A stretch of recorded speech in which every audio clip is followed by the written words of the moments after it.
Fungsi kritik sastra dan jenis kritik sastra. Secara garis besar dapat kita katakan bahwa kritik sastra mempunyai fungsi sebagai media pengantar antara sastrawan dan pencipta karya sastra dan penikmat sastra untuk memahami karya sastra itu sendiri. Kritik sastra juga berfungsi sebagai guide pembaca dalam menikmati karya sastra, di samping sebagai pendorong kepada sastrawan, terutama sastrawan muda yang baru mulai mengembangkan bakatnya. Pada intinya, kritik sastra memiliki 3 fungsi, yaitu 1. Kritik sastra berguna sebagai ilmuwan sastra sendiri.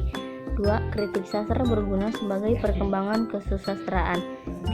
Kritik sastra berguna sebagai masyarakat umum di mana kritik sastra memberikan perasaan tentang karya sastra.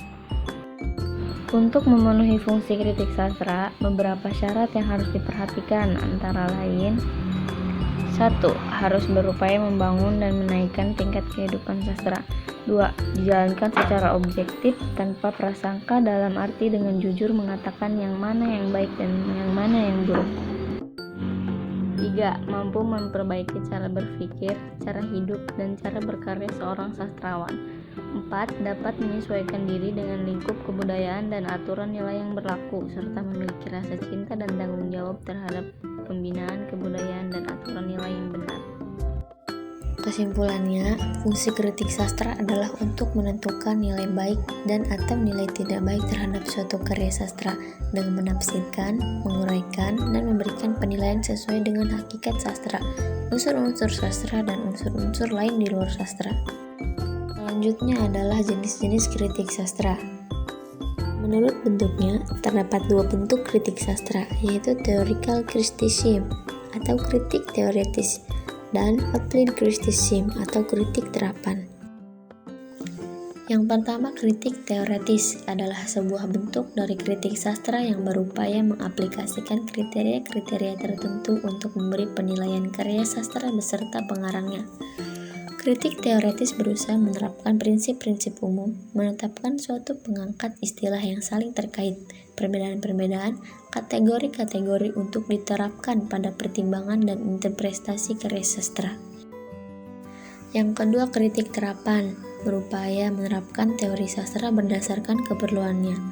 Kritik ini berupaya agar prinsip dan kriteria yang digunakan disesuaikan dengan karakteristik karya sastra yang bersangkutan.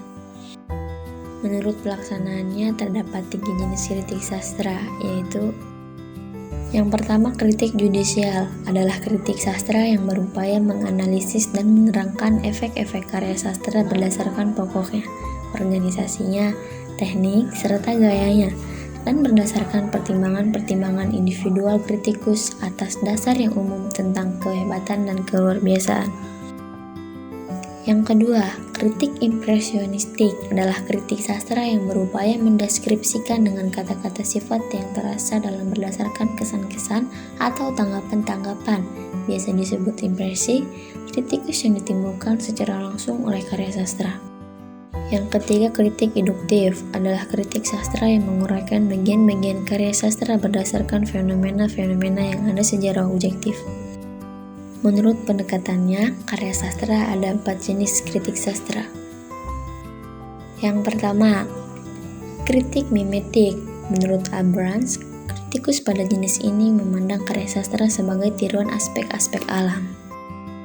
Yang kedua, kritik pragmatik. Kritikus jenis ini memandang karya sastra terutama sebagai alat untuk mencapai tujuan atau mendapatkan sesuatu yang diharapkan. Sementara tujuan karya sastra pada umumnya yaitu edukatif, estetis, dan politis. Yang ketiga, kritik ekspresif. Kritik ekspresif menitik beratkan pada pengarang. Kritikus ekspresif meyakini bahwa sastrawan atau pengarang karya sastra yang merupakan unsur pokok yang melahirkan pikiran-pikiran, persepsi-persepsi, dan perasaan yang dikombinasikan dalam karya sastra.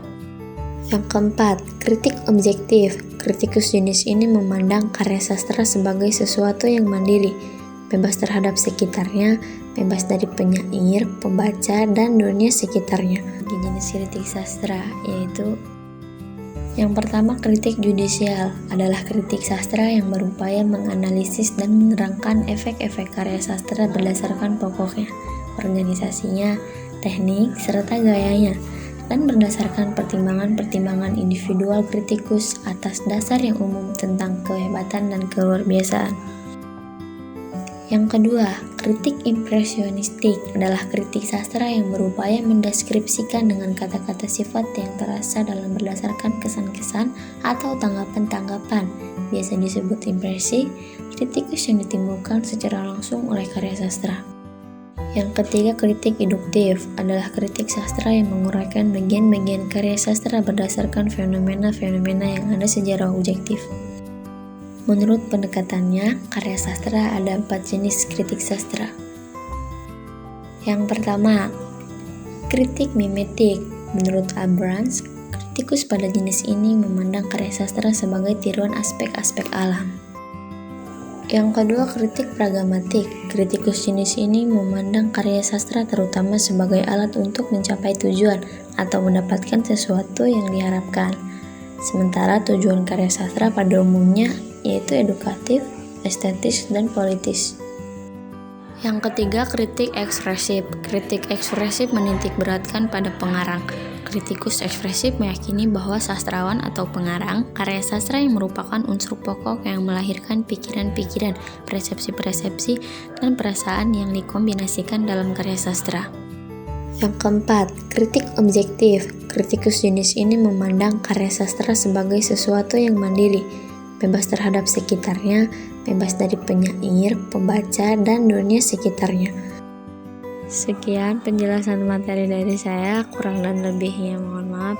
Wassalamualaikum warahmatullahi wabarakatuh.